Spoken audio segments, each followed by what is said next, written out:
August 29th, 2005, 9:47 a.m., Lieutenant General Russell Honore touches down in a New Orleans that's virtually unrecognizable. The general, a Louisiana native and a self-described African-American Creole, has been called in to command more than 20,000 federal troops assigned to Joint Task Force Katrina. His mission? Doing search and rescue, keeping people alive, conduct evacuation, provide food and water until we could evacuate the city and get people out of the flood zone. More than 50 of the city's levees and flood walls have failed. Entire neighborhoods are underwater, hundreds of people have lost their lives, and hundreds more are trapped in their homes at risk of drowning, hypothermia, and starvation. But it's not until Honore arrives at the Superdome, where thousands are taking shelter, that he grasps the magnitude of the disaster. And you saw those people standing around the Superdome and you said to yourself, what? Oh my God, how did this happen? But let's get it fixed. But before he can fix New Orleans, he's got to make it safe. Or so he's been led to believe. It began in plain sight, residents trying to shatter windows and climb into stores. The looting broke wide open at this Walmart in New Orleans. Stolen goods. Journalists and public officials are reporting widespread looting and violence. The nightly news shows hoodlums ransacking stores. Louisiana Governor Kathleen Blanco tells one reporter, "What angers me the most is that disasters like this often bring out the worst in people." Thank you so much, brother. We appreciate everything. Thanks a lot. Thanks a lot. We need it too, man. Thanks.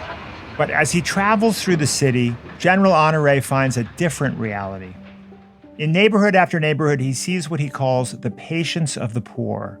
The vast majority of affected people are making do in their homes or shelters, calmly waiting for help. And in some cases, yes, there was some people who went and got food and water and went and got a mattress and put grandma on. But I call that more of an act of survival than I do looting.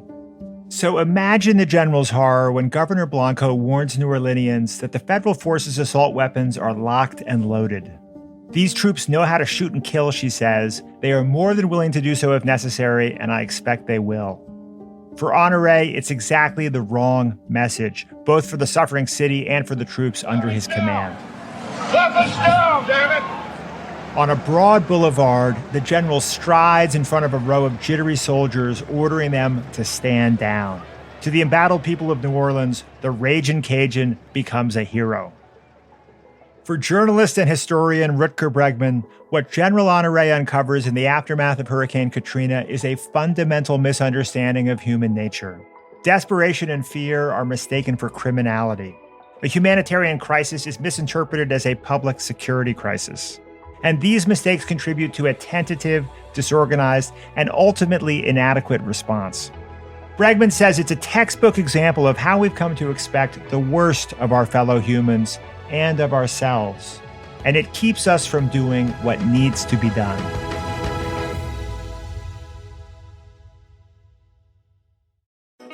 Hey, I'm Michael Kovnat, host of The Next Big Idea Daily.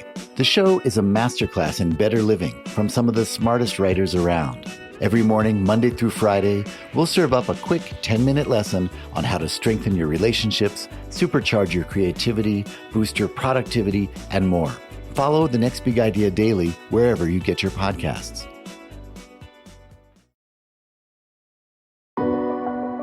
From Wondery, I'm Rufus Griscom, and this is The Next Big Idea.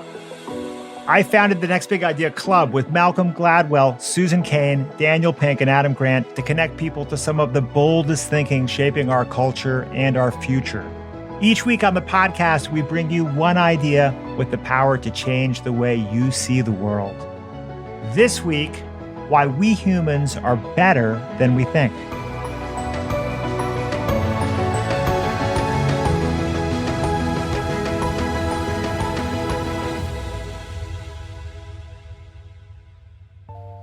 Hurricane Katrina was hardly the first time journalists and political leaders misjudged the situation by assuming the worst about people. Our society is largely built on the assumption that we're all a broken stoplight away from reverting to our animal selves. It's what we've come to call realism. Rutger Bregman thinks that kind of realism is, well, unrealistic. And not because he thinks we can learn to do better, but because we are better. It's the way we evolved. At least that's the case he makes in his new bestseller, Humankind, A Hopeful History. Bregman is just 32, but he's already written 5 books on history, philosophy, and economics. His last one, Utopia for Realists, was also a bestseller. In it, he argues for a 15-hour work week and, one of my personal favorites, basic income for every citizen.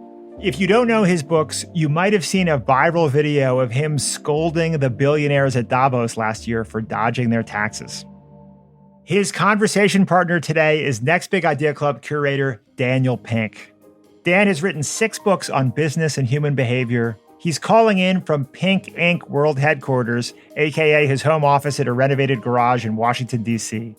Rutger is at his home in the Netherlands. I feel lucky to get to listen in.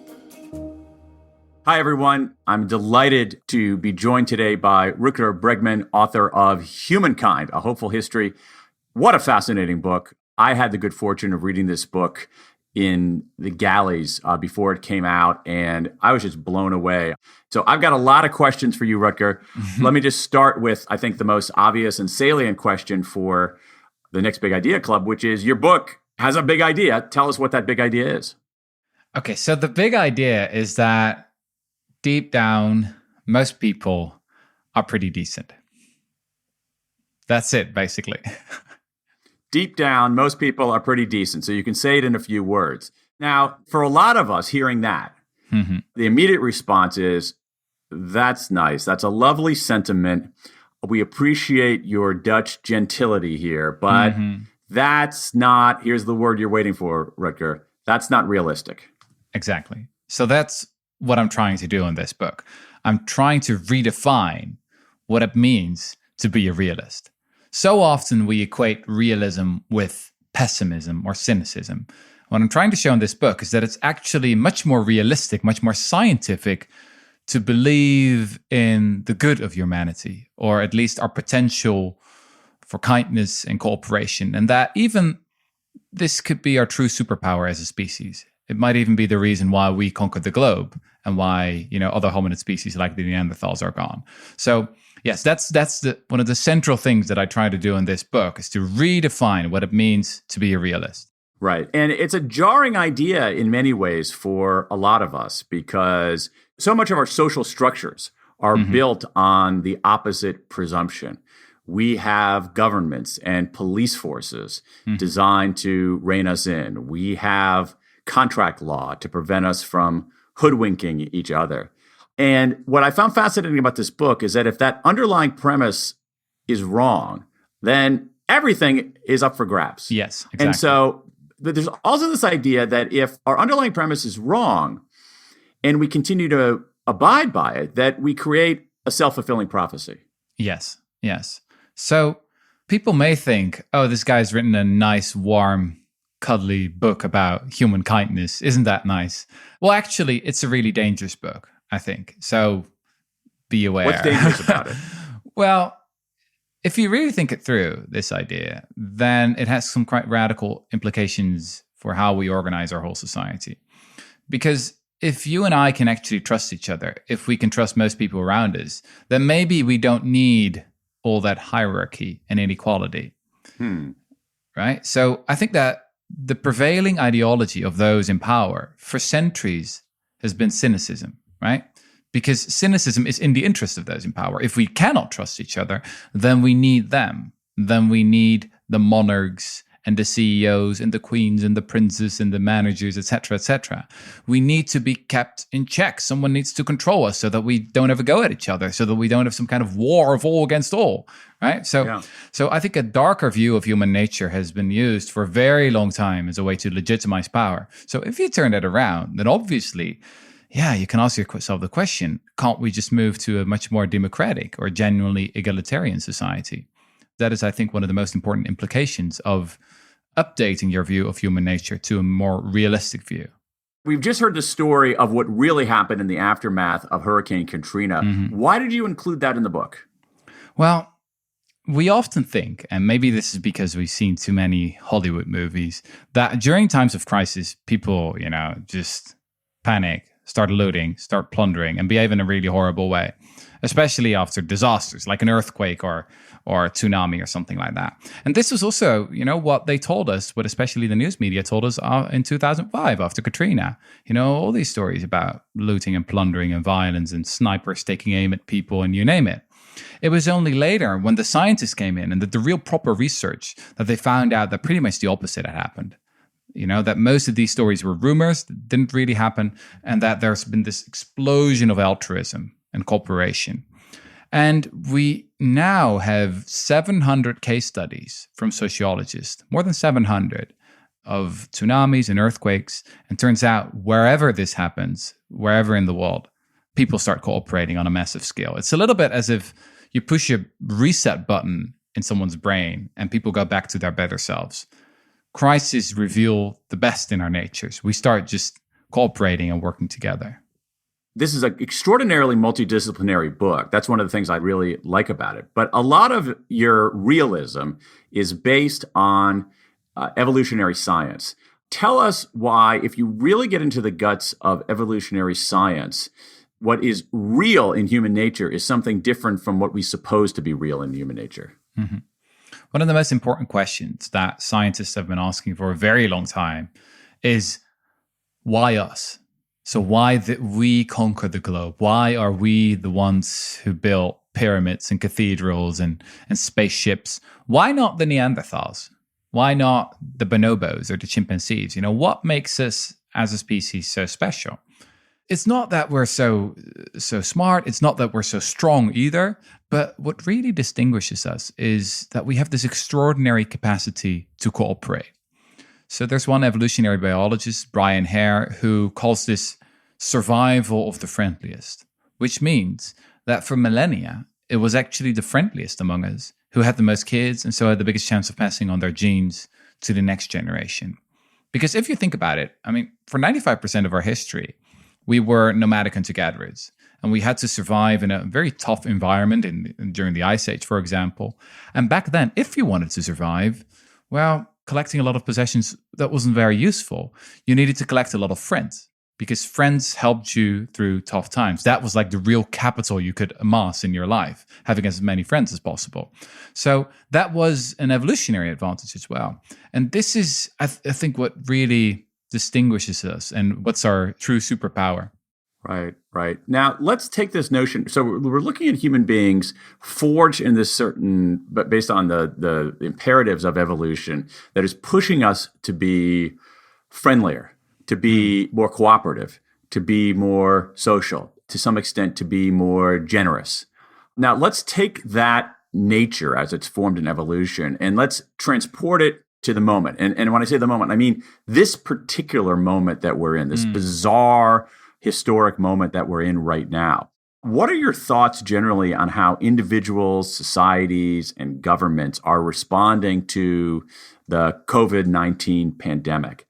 I think that the real headline, the big headline of the COVID crisis is there's been an explosion of cooperation. If you just zoom out a little bit, what you see is billions of people quite radically changing their lifestyle to stop the virus from spreading further.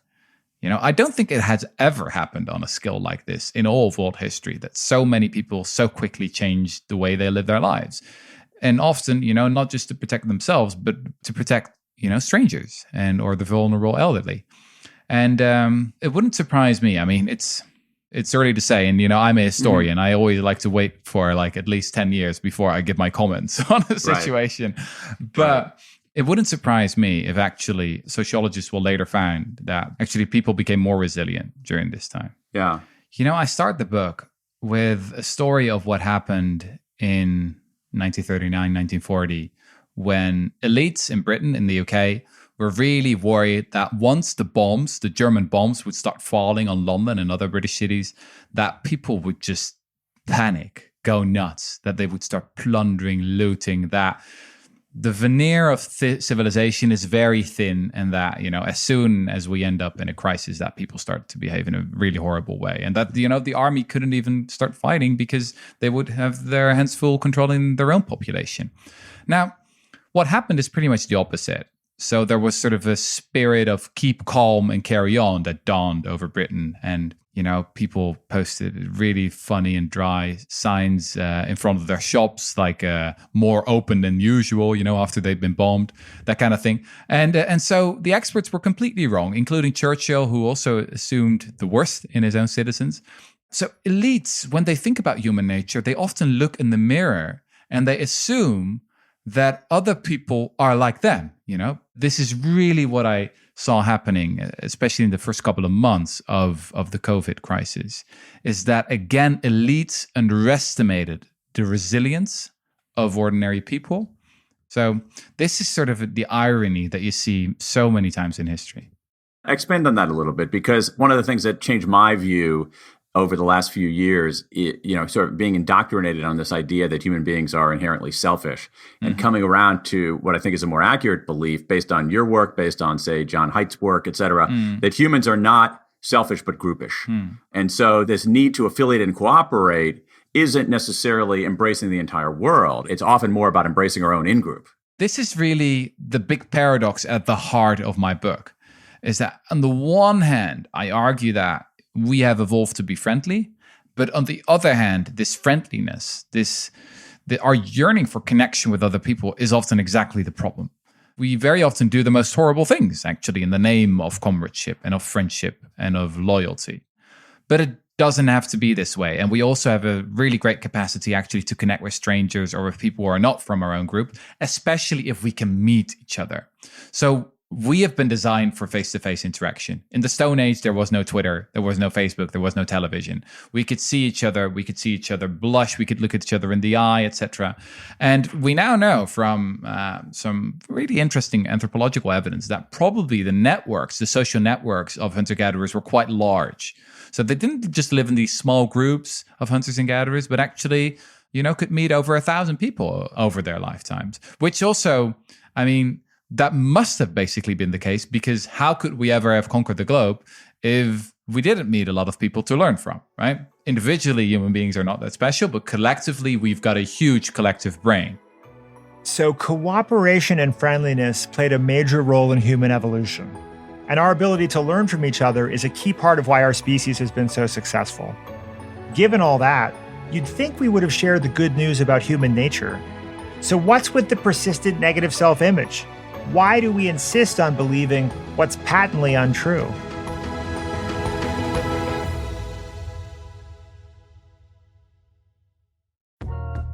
Hi, I'm Jonathan Fields. Tune into my podcast for conversations about the sweet spot between work, meaning, and joy. And also listen to other people's questions about how to get the most out of that thing we call work. Check out Sparked wherever you enjoy podcasts.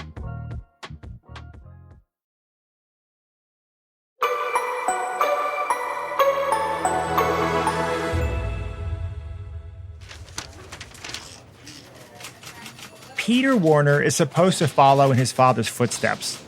His dad, Arthur, is a wealthy Australian industrialist who headed the Rand Corporation in the 1930s, and he's groomed his son for a career in business.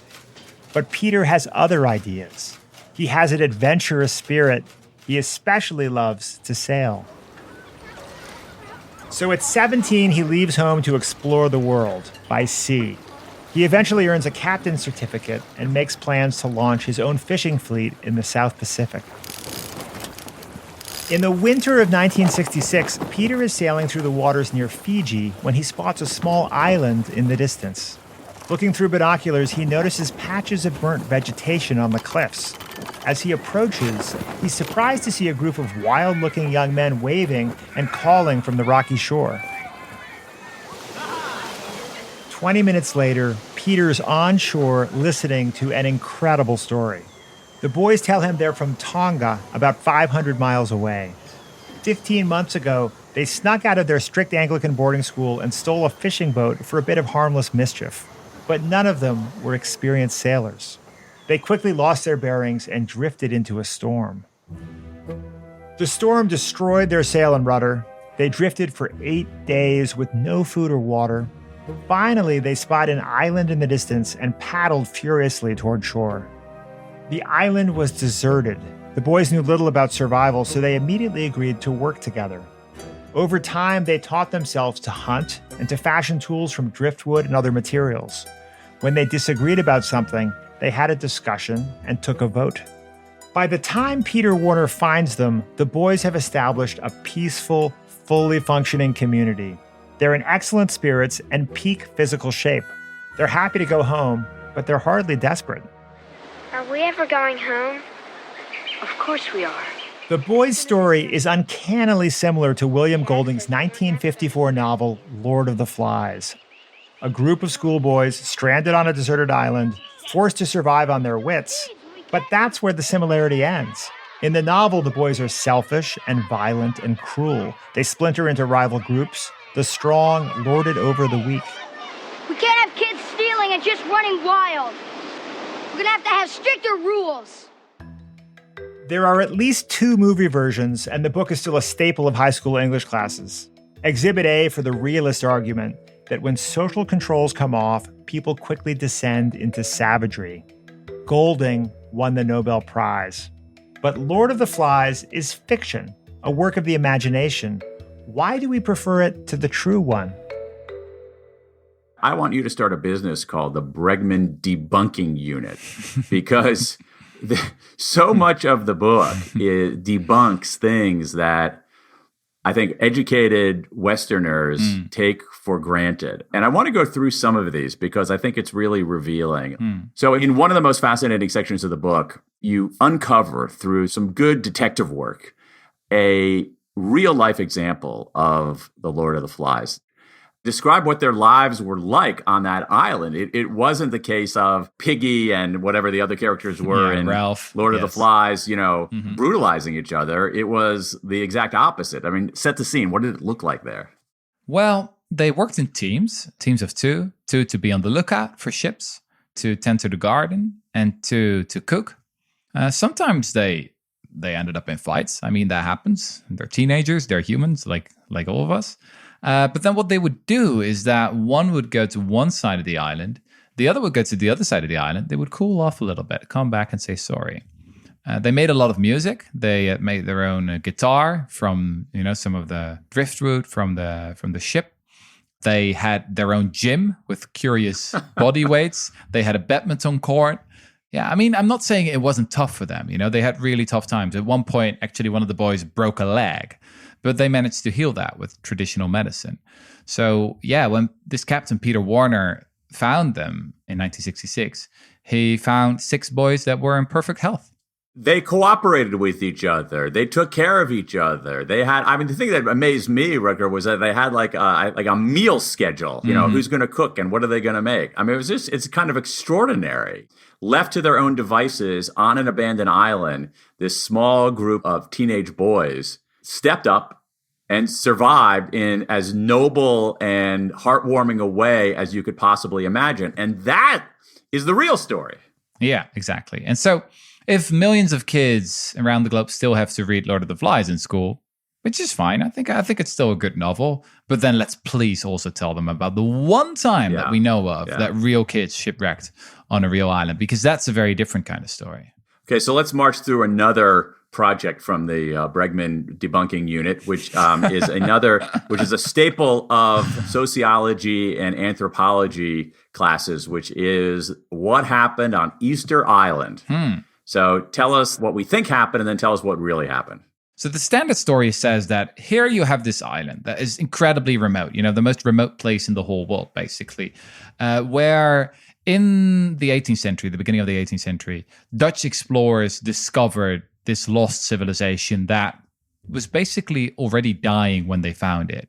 They did see these extraordinary statues. We've all seen them, the so-called moai, huge statues and heads, etc. But they found a population that was, hungry, that was poor, and that was clearly not able to actually create these statues. So the question was, who made these things and how did they do it? And the story that became very popular is that they had committed eco-suicide. That at one time, there was a huge forest on the island. There were a lot of trees. But then they became so obsessed with building all these statues that they had to cut all the trees to transport the statues and to erect them. At some time, all the trees were gone. The soil started to erode. And agricultural production went down and people became really hungry. And so then they started dying of hunger. A civil war broke out. They became cannibals. And so when the first European explorers arrived, they discovered a civilization that was basically already dying. But what's the real story?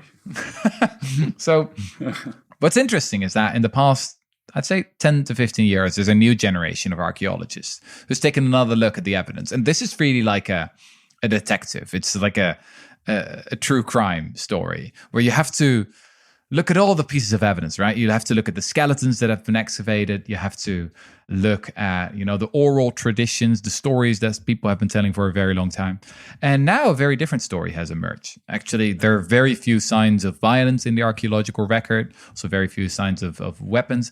For a very long time, we believed that so-called mata'a, which are sort of knives, were being used by these people to slaughter each other. Now, archaeologists think that these weren't really weapons, but more like kitchen knives, used to if you want to eat a banana or something like that. And so, most importantly, they've actually discovered that agriculture production went up and there was no civil war. And there were not thousands of people who've been killed by other people because the population probably has always been small, only like around 2,000-3,000 people at max. So, yeah, all these supposed killers have a pretty great alibi. They never existed. And yeah, it's really extraordinary that the real story of Easter Island, according to the recent evidence, is not a story of a civilization killing itself, but a story of hope. Now, why is this important? Because Easter Island has been used for a very long time as a metaphor for our own future, Exactly. Easter Island, these people, they were alone on an island. They didn't have ships to take them away. We are alone on this planet. We don't have rocket ships to all start living on Mars. So often Easter Island is used as a metaphor for what we are doing to our own planet, with climate change and the extinction of species. Now, I am incredibly worried about both of these things. But I do worry that sometimes environmental activists or, thinkers and writers can become too cynical, and that they start describing our species as a plague or some kind of virus that is just destroying everything. And then they underestimate the resilience we also have. We are really good at letting problems grow on an exponential scale, but solutions can grow on an exponential scale as well. And if you look at the past 5 years, and if you look at both the political and the technological progress in the fight against climate change, I'm not saying you have to be an optimist, but there are good reasons to be hopeful. So I want to spend a couple more minutes on this debunking unit because, you've destroyed my junior high English class. You've destroyed my college anthropology class. Now, the thing that you really blew up was my freshman year university introductory to psychology class, because that class, when I took it a while ago, was sort of a greatest hits of psychological research. So we learned all about human nature in that research. And of course, we learned that if you take people and put them in a basement and assign some of them to be prison guards and some of them to be prisoners, that in a snap of a finger, they will assume their roles in the most brutal way possible. I'm talking, of course, about the Stanford prison experiments, which has been a staple of introductory psychology courses for really 40 years. Except it's not true, as you say. Tell us about that. There are some really big problems. And I think that the problems with the Stanford prison experiment are so big that actually we need to remove it from the textbooks. We now know, based on the evidence from the archives, because this is what has happened, the archives have opened up and we can now take a look behind the scenes of these really famous social psychology experiments from the 60s and the 70s. And we now know that Philip Zimbardo, the psychologist who did this study, he and his co-researchers, they specifically instructed these students to behave like monsters and to be as sadistic as possible. Some of them were not, trying hard enough, and they were pushed, do better, try harder. Why? Because Zimbardo wanted specific results, and he set this, or one of his researchers set this to the participants, is that because some of the participants said, I don't want to abuse these prisoners. That's not who I am. Let's just sit and play cards or something like that, drink tea together. But then they said, no, you got to do this because we need these results, because then we can go to the press and say, look, prisons are horrible environments. We need to reform the whole thing. And so that's what happened. Very quickly after the experiment had ended, Zimbardo went to the press, and it became one of the most famous studies in all psychology. For 50 years, millions and millions of students around the globe have heard about the Stanford Prison Experiment. And it is, it's not science, to be honest. It's really not science. The Stanford Prison Experiment, Easter Island, Lord of the Flies, just a few of the stories we tell as if true that reinforce false ideas about human nature. So what can we do to change the narrative?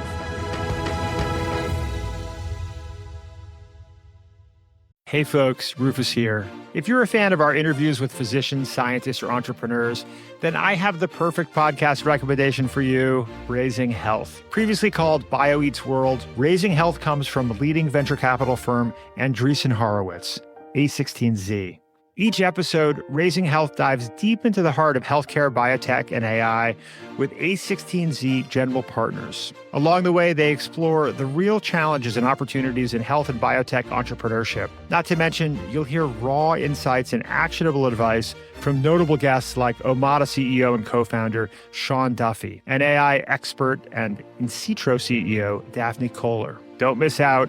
Follow Raising Health wherever you get your podcasts.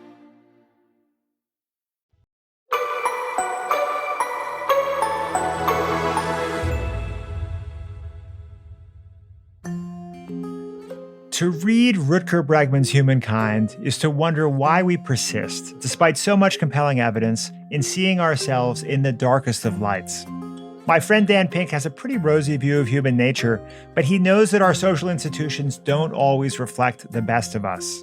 He asks Rutger if maybe the problem is the way we've organized our storytelling as a for-profit business competing for eyeballs and ears.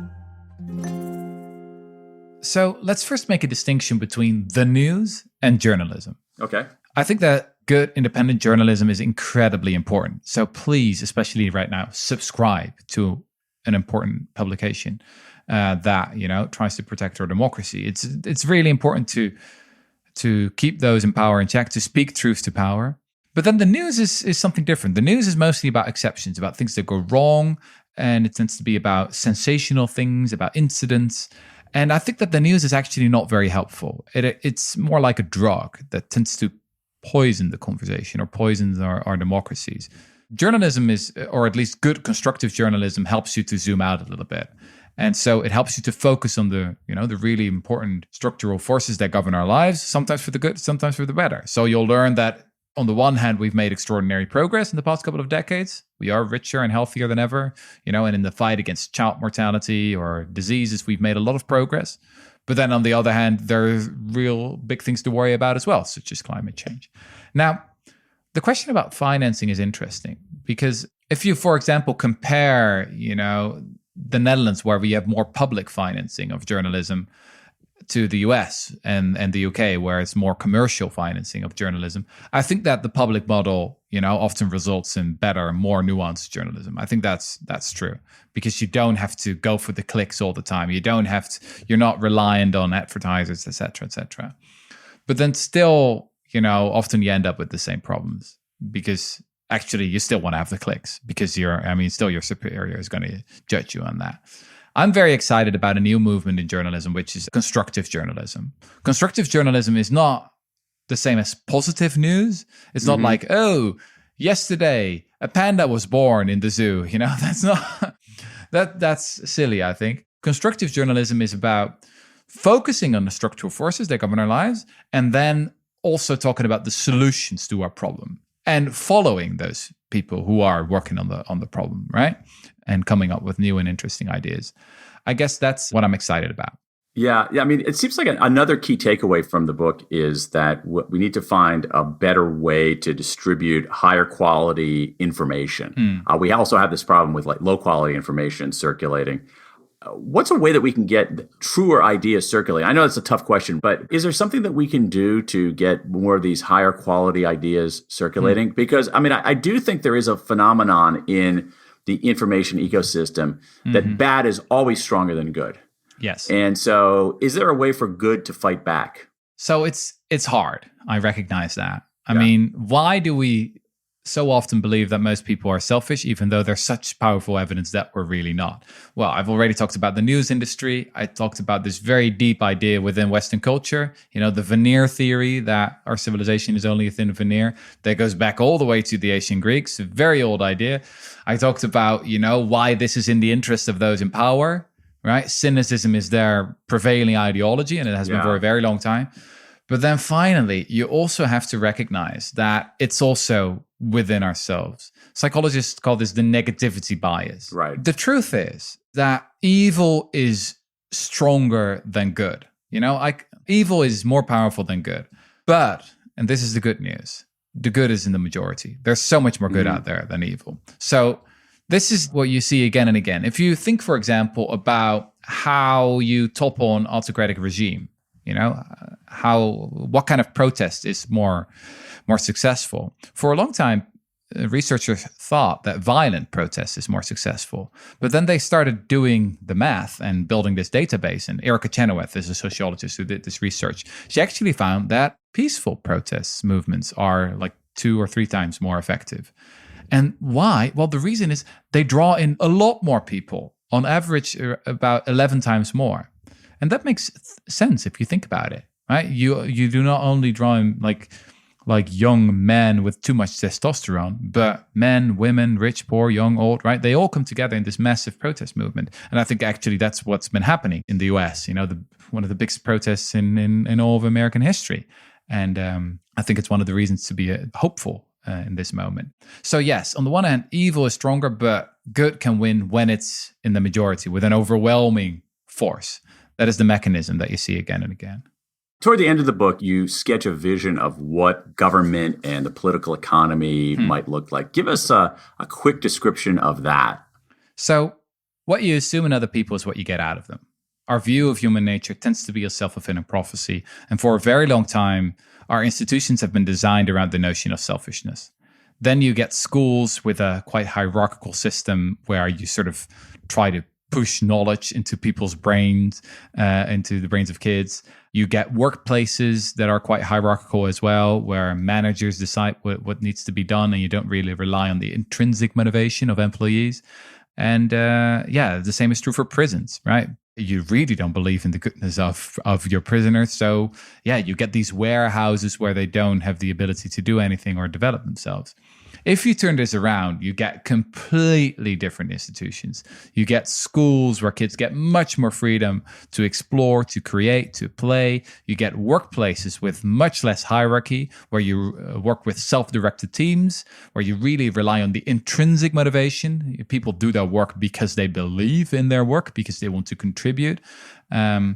And one of the most radical examples in the book is the Norwegian prison system, where they even do this with prisoners. Norwegian prisons, the inmates get the freedom to socialize with the guards. It's remarkable. Yeah, it's pretty crazy. And to make music, and it works. It has the lowest recidivism rate in the whole world, the Norwegian criminal justice system. The lowest chance that someone will commit another crime once he or she gets out of prison. It's pretty much the opposite of the way things are done in the US. So that's what I mean when I said at the beginning of our conversation that this is a revolutionary idea. It has really radical implications for how we organize our society. There's a particular policy you're fond of, which we've heard a lot about in the United States, really in the last year, which is the universal basic income. Now, it makes intuitive sense that someone having a few extra dollars in their pocket would like that. But you think, again, that it's actually more, to use your word, more radical, more transformative. Explain that. Yeah. My previous book, Utopia for Realists, one of the main ideas in there was universal basic income. I wrote it in 2014 when it was, I think, not a very famous idea. Not at all. And it was a quite obscure idea. Now it's become much more famous, mainly thanks to Andrew Yang and his presidential campaign. And what I experienced while I was promoting the book and talking about it with readers is that people were interested in the scientific evidence because there have been many experiences with basic income where, if you give people money, poor people money, turns out it's a great medicine. Poverty is not a lack of character, it's a lack of cash, as I like to say. Healthcare costs go down, crime goes down, kids do much better in school, people find new jobs, they start new companies, etc., etc. So they were interested in the scientific evidence, but every single time, when I was discussing that book with readers, that at some point after 30 or 40 minutes, someone would say, yeah, but what about human nature? Isn't it true that in the end, people are just selfish and, lazy? And they'll, maybe this will work on a local scale on this particular place, in this particular country, at that particular moment in time. But, in the US, this will never work. In the world, this will never work because human nature. And then I started to realize that I had to dig a little bit deeper to show that actually it is entirely logical that universal basic income works because it's built on a realistic understanding of who people are, what kind of creatures we are. So I want to end by addressing the risks of cynicism and despair in the face of huge and complex problems. So talking about the climate crisis, you write, and I'm going to quote from the book right now. My fear is that their cynicism can become a self-fulfilling prophecy, a nocebo that paralyzes us with despair while temperatures climb unabated. The climate movement, too, could use a new realism. Mm-hmm. What would that look like? Well, let's first say that cynicism is a gift to those in power. It's really what they want you to be. Because people who are cynics, they're just easier to rule. They don't really rise and revolt. They don't go against the oppression or the hierarchy or the racism or whatever. So hope is very dangerous to those in power. Absolutely. And that's why I think not optimism, but hope is something of a moral duty. Hope impels you to act. Hope is about the possibility of change, about the possibility of building a different kind of world. And actually, I think that's what history is also about. It's why I think that history is the most subversive of all the social sciences. It just shows you that things can be different and that there's nothing inevitable about the way we structured our society right now. This is also interesting, actually, about studying American history.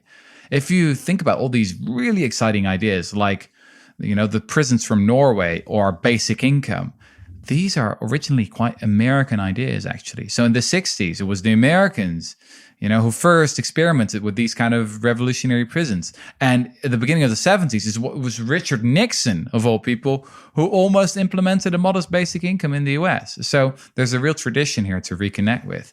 Now, why I think this is important is because we're now at a moment of time in history where it seems as in a way we're dancing on top of a volcano. On the one hand, we've made extraordinary progress, right? We are richer, wealthier, and healthier than ever. But then if you look at the challenges that lie ahead, if you look at the kind of mobilization that we need in order to face the climate crisis, it is so much more than most people realize. I often think that people on the right are often naive about climate science, right? They tend to think that, the science is not trustworthy. Well, I'm afraid it is. And people on the left, they tend to be naive about climate action. They tend to underestimate just how much it needs to be done if you really want to halve emissions in 2030 and move to a zero carbon economy in 2050. We need to do something that's never been done before during peacetime in all of world history. So if you're a moderate right now, like a little bit of a centrist in the middle, I mean, I love moderates and centrists, and I love reasonableness, and I love nuance, but it's simply not realistic to be that right now, because just simply the changes that this time is calling for are so radical. And what gives me hope is that there's a new generation of often younger people who realize that, who really realize that. And if you look at the past 10 years, we've seen some incredible change. We've seen ideas that used to be dismissed as unreasonable and unrealistic. We've seen them moving into the mainstream. Higher taxes on the rich, universal basic income, a Green New Deal, you name it. All these ideas were seen as quite unrealistic and are taken seriously. So that gives me hope. And we need that. We need hope. And as you say very compellingly, hope is a moral duty. It is the quintessential big idea. Rutger, thanks for being with us. Thanks for having me, Dan.